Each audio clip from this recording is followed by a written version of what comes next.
Getting more as a My Lowe's Pro Rewards member is easier than ever with the Lowe's app. Download it today and earn 500 points the first time you log in. Plus, your digital wallet helps you scan, save, earn, and access what you need to manage it all in one place. Download the Lowe's app and take advantage of your Pro benefits today. Lowe's, we help, you save. Valid 12/1/25 through 1/7/26. Offer valid for first login per organization only. Loyalty program subject to terms and conditions. Additional restrictions apply. Visit Lowes.com/terms for more details. Subject to change.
And welcome to the first Explaining History podcast of 2026. I hope you guys all had a nice New Year's Eve and you're starting the new year with your friends and your family and things are good.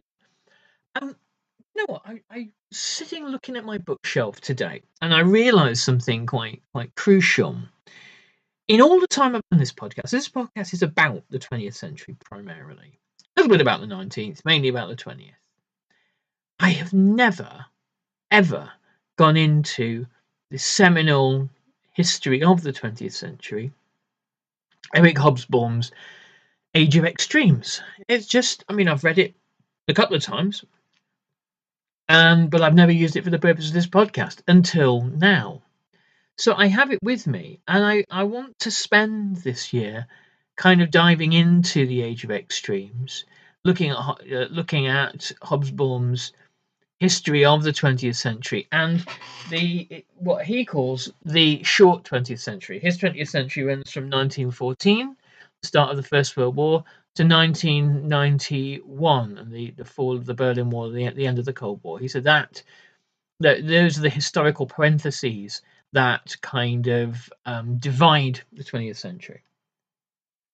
And I'm just going to begin at the beginning because it really is just a kind of like a masterwork. Obviously, it's a part of it's the fourth of a four-part series: the Age of Revolutions, the Age of Capital, the Age of Empire, and the Age of Extremes. So the first chapter is called the Century: A Bird's Eye View, and he quotes 12 key intellectual figures and cultural figures on at the very beginning. And so the first introductory section is called 12 People Look at the 20th Century, and I'll read them now. Isaiah Berlin, philosopher, Great Britain. I've lived through most of the 20th century without, I must add, suffering personal hardship. I remember it only as the most terrible century in Western history. Julio Caro Baroya, anthropologist in Spain. There's a patent contradiction between one's own life experience, childhood, youth, and old age, passed quietly without major adventures, and the facts of the 20th century, the terrible events which humanity has lived through. Primo Levi, writer, Italy. We who survived the camps are not true witnesses. There is an uncomfortable notion which I have gradually come to accept by reading what other survivors have written, including myself, when I reread my writings after the lapses of years. We, the survivors, are not only a tiny but also an anomalous minority. We are those who, through prevarication, skill, or luck, never touch bottom. Those who have, and who have seen the face of the Gorgon, did not return, or returned wordless. René Dumont, agronomist, ecologist, France. I see it only as a century of massacres and wars. Rita Levi Moncalcini, Nobel laureate, Science, Italy. In spite of everything, there have been revolutions for the better in this century. The rise of the Fourth Estate, the emergence of women after centuries of repression. William Golding, Nobel laureate, writer, Britain. I can't help thinking that this has been the most violent century in human history. Ernst Gombrich, art historian, Britain. The chief characteristic of the 20th century is the terrible multiplication of the world's population. It is a catastrophe, a disaster. We don't know what to do about it. Yehudi Menuhin, musician, Britain. If I had to sum up the 20th century, I would say that it raised the greatest hopes ever conceived by humanity and destroyed all illusions and ideals.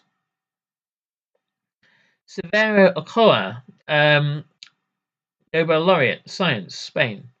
The most fundamental thing is the progress of science, which has been truly extraordinary. This is what characterizes our century. Raymond Firth, anthropologist, Britain. Technologically, I single out the development of electronics amongst the most significant developments of the 20th century. In terms of ideas, the change from a relatively rational and scientific view of things to non-rational and less scientific one. Leo Valiani, historian, Italy. Our century demonstrates that the victory of the ideals of justice and equality is always ephemeral, but also that if we manage to preserve our liberty, we can always start over again. There is no need to despair, even in the most desperate situations. And Franco Venturi, historian, Italy. Historians can't answer this question. For me, the 20th century is only the ever-renewed effort to understand it. So as Eric Hobsbawm views the beginning of the 20th century as being 1914, and the century for many historians is a kind of an epoch. In his view, he had the idea of the long 19th century that stretched from 1789 to 1914. And there are people who have argued for the idea of the long 20th century. I see a 20th century running all the way up to perhaps 2008. The last part of the 20th century, running from 1991 to 2008, is the kind of like the neoliberal moment.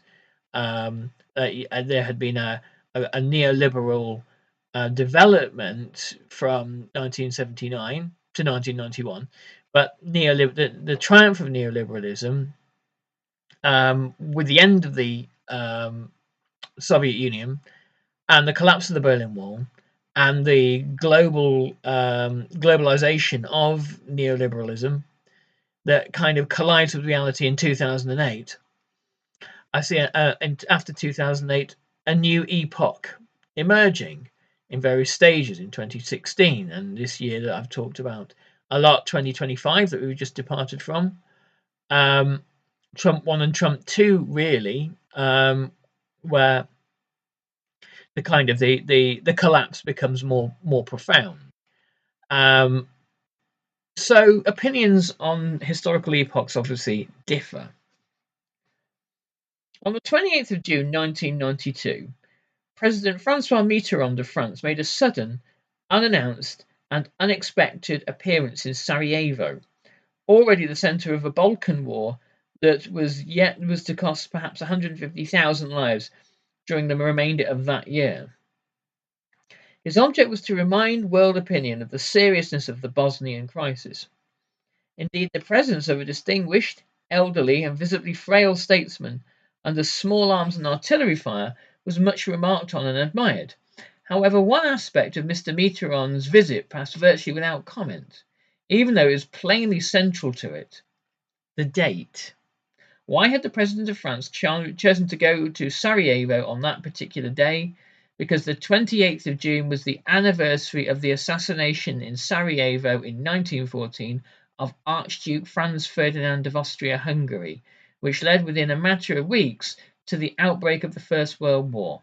For any educated European of Mitterrand's age, the connection between date, place, and the reminder of a historic catastrophe precipitated by political error and miscalculation leaped to the eye. How better to dramatize the potential implications of the Bosnian crisis than by choosing so symbolic a date? But hardly anyone caught the allusion except a few professional historians and very senior citizens. The historical memory was no longer alive. Now, this is one of the core themes of this book.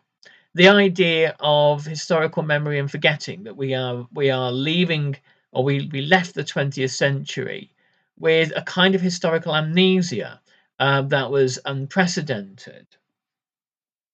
The destruction of the past, or rather the social mechanisms that link one's contemporary experience to that of earlier generations, is one of the most characteristic and eerie phenomena of the late 20th century.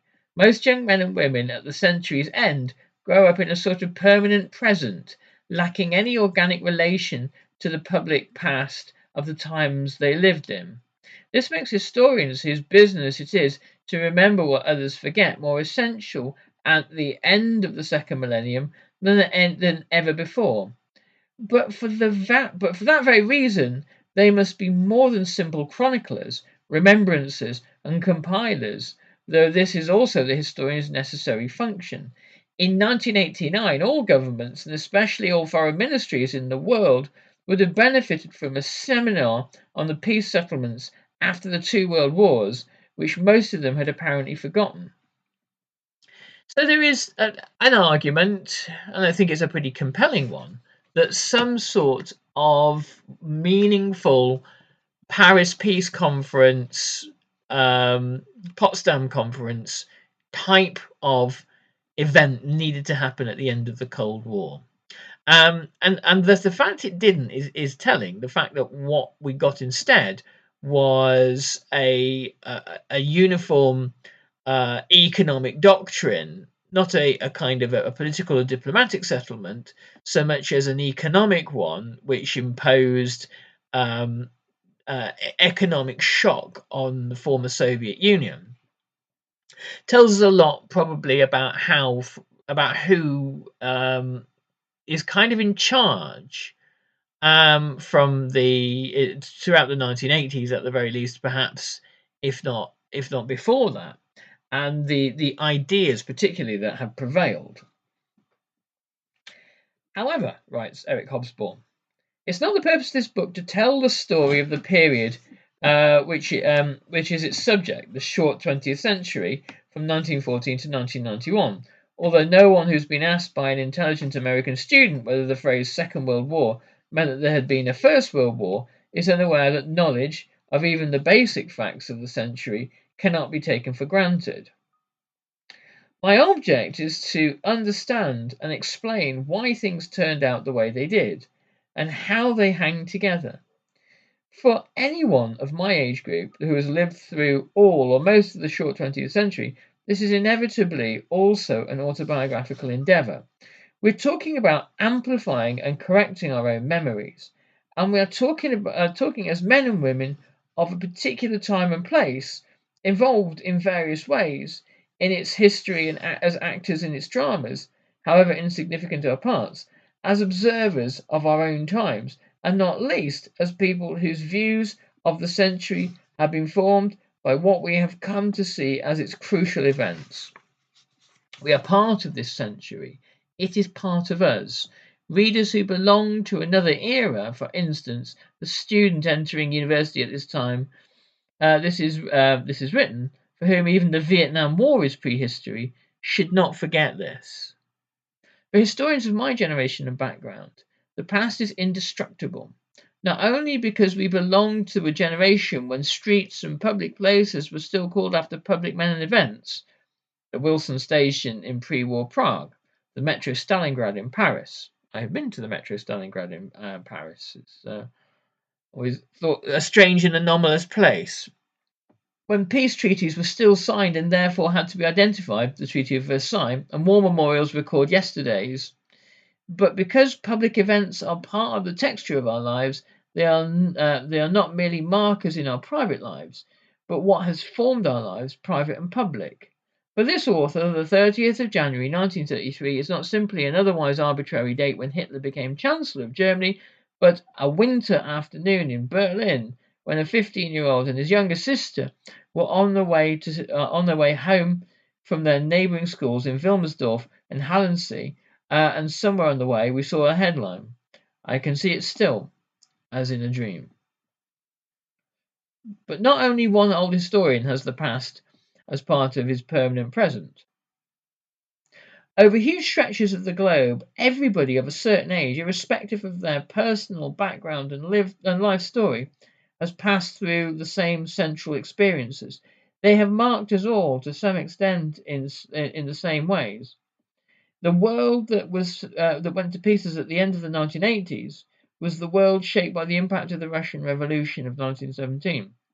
We've all been marked by it, for instance, inasmuch as we got used to thinking of the modern industrial economy in terms of binary opposites, capitalism and socialism, as alternatives mutually excluding one another, the one being identified with economies organised on the model of the USSR, and the other with all the rest.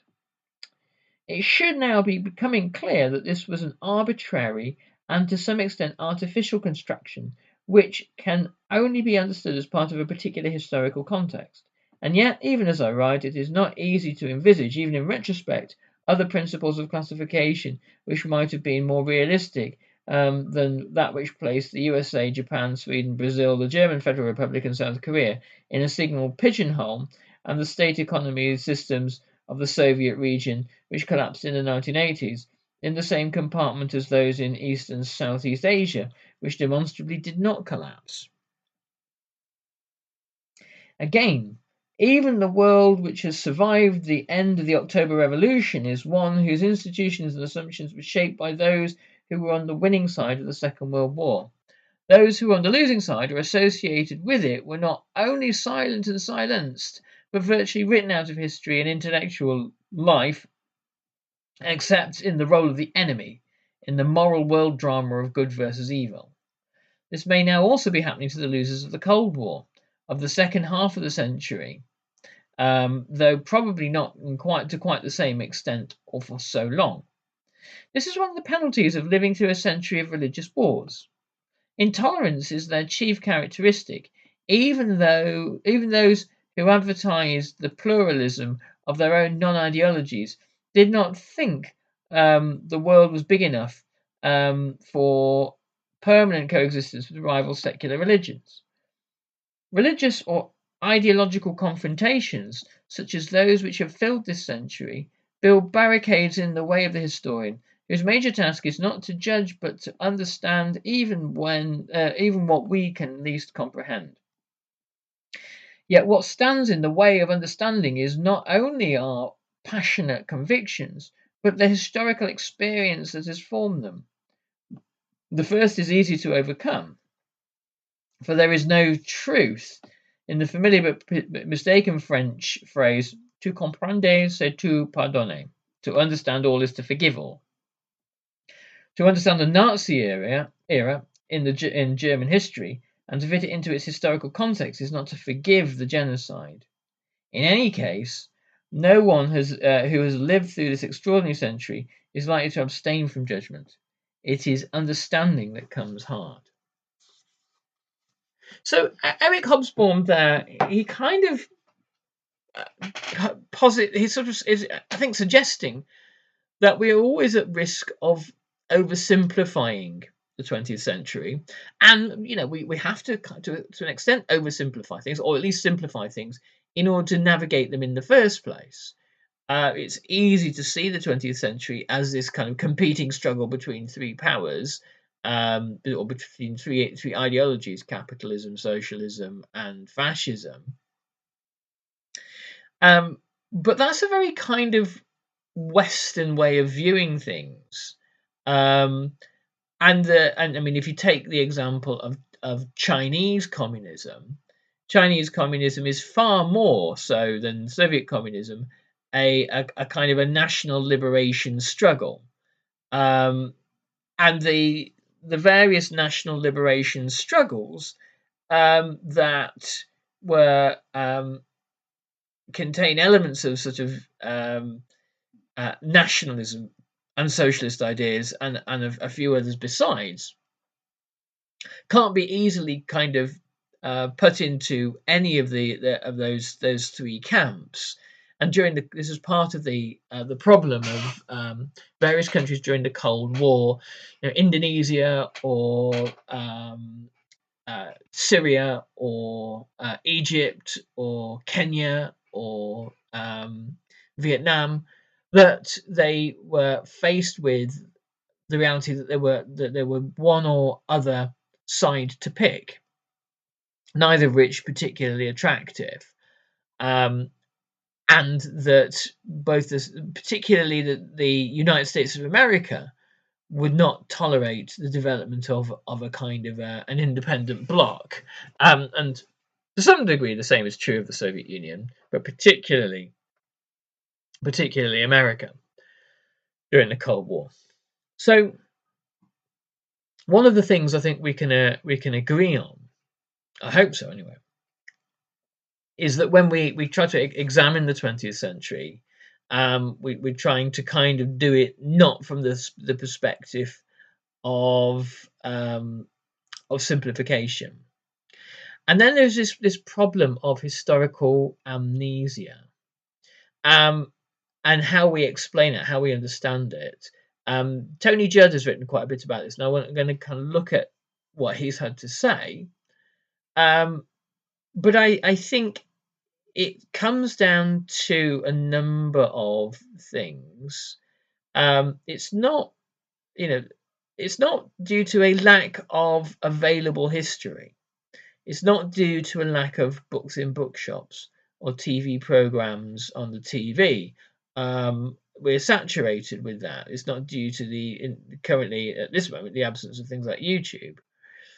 It's not even due to, in Western countries, poor history teaching. I mean, there's good, bad, and indifferent, but history is on the syllabus, and in almost every country, obviously with its own local flavours. Perhaps what it has to do with is two things. Firstly, it has to do with the breakdown through urbanisation of the means of transmitting historical knowledge. The way it was traditionally done, in the Middle Ages or the early modern period, is when mum and dad went out to work in the fields or do whatever they did, and grandparents brought up the children. In countless societies, the grandparents were the transmitters of knowledge. They would tell children a mixture of kind of history and folklore. But as kind of folk culture and peasant culture died out in the 20th century, it's one of the 20th century's most striking kind of features is that in the second half of the century we see the vanishing of the peasantry. That transmission of knowledge breaks down. Also, we have the kind of the idea of the endless now. There is so much more for a human being in 1990 to do than they were able to do in 1890, say. Discover a legacy of excellence in the heart of Washington, D.C. at the Catholic University of America, where more than 130 years of graduate education meet innovation and purpose. Choose from over 100 graduate programs, including business, engineering, nursing, and public policy, all led by world-class faculty. Gain the skills, connections, and confidence to lead in your field. It's time to elevate your future. Learn more at catholic.edu/graduate. The past has arguably less meaning on a kind of like an individual objective basis, because people are able to exist in a permanent kind of revelry of the moment, through television, and cinema, and music, and popular culture, and all these other things, and perhaps are able to ask, if somebody talks to them about the past, well, why? I mean, who cares? And I'm talking about in huge generalizations here. The idea that Hobsbawm talks about having lived through the 20th century. Sure, he did, but an awful lot of people that lived through the 1960s didn't necessarily engage very much with the Vietnam War or the counterculture. They experienced everyday life, and they experienced in wealthy countries rising living standards, and that was essentially with things like inexplicable things like the Vietnam War appearing on the TV, the growth of the state, the power of the media, and the belief in democratic societies that, the government kind of know what they're doing, and I presume they need to get on with it, and it will all have been concluded pretty soon. I don't need to worry about that too much. This is quite a prevalent thing. Now, this sounds terrifically elitist, and maybe in a broad generalizational sense it is, but we have to contend with this question of historical amnesia.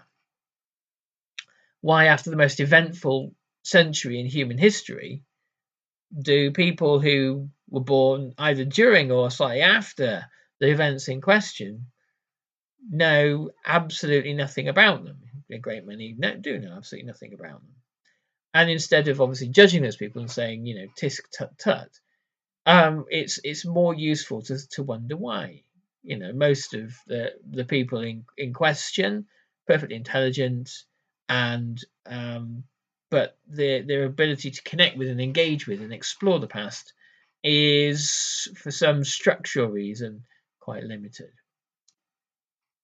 Anyway, let's look at this book a bit more. We'll perhaps dive into it some more tomorrow. But it seemed to me, Eric Hobsbawm seemed to me like a great guy to kick the year off with, and also to begin a kind of maybe a bit of an exploration about historical amnesia and what that's all about. And we'll look at some Tony Judt on that too. Anyway, have a great one, and it's now on Monday. I'll be announcing our study days, so just finalising all of that. The first one I'll be announcing is the date for Russia. So if you're studying Russia, make sure that you are tuning in on Monday, and then you will be able to buy your ticket for the study day masterclass. But more on that later. Take care, folks. All the best. Bye-bye.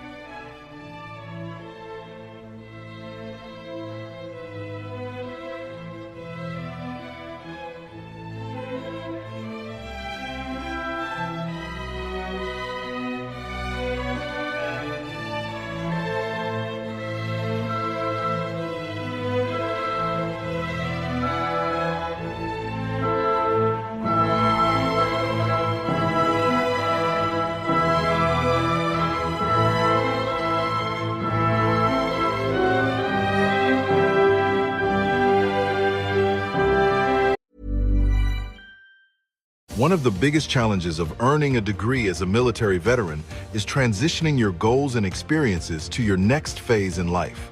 National University gets it. As a veteran-founded Yellow Ribbon School, they offer post-9/11 GI Bill acceptance, dedicated military support and advising services, and credit for your military experience. That's why 30% of their students are military affiliated. NU, education that serves those who served.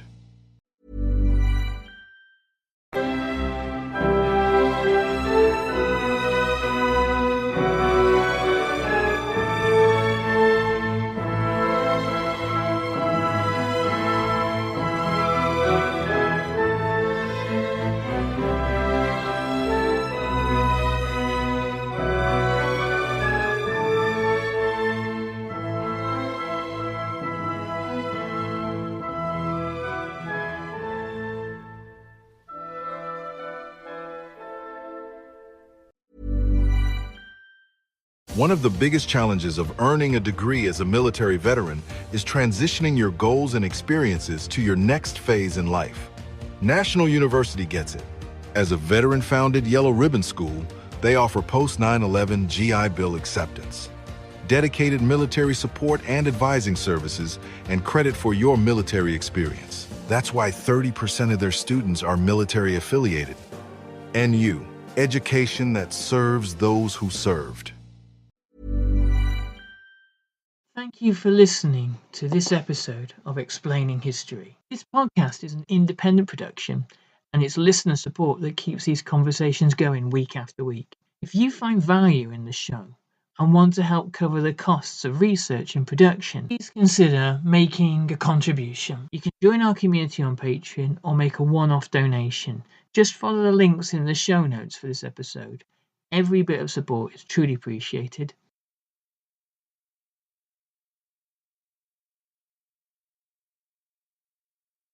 Thanks again for listening.